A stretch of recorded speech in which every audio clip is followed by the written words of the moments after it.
अरे wish you very happy birthday जन्मदिन मनावो cake जोर कटावो सा। अरे पारस जी पापा जी केक मंगावे अनिता देवी मम्मी केक खिलावे सा। अरे बाबूजी दादो साए तो लाड लड़ावे लक्ष्मी देवी दादी बधाइयों देवे सा। अरे अशोक जी का कोसा विश करावे बर्थडे पार्टी दिरावे सा। अरे आरती बुआ साए तो गिफ्टों जोर देवे केक थोने खिलावे सा।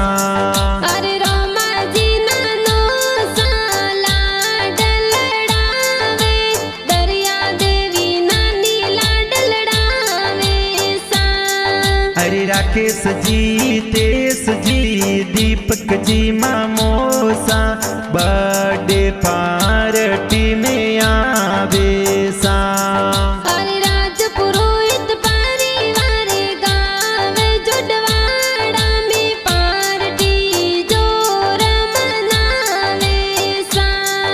अरे डाया लाल जी गेलो थलवाड़ गाव माई बर्थडे राखी तड़ला बनावे सा।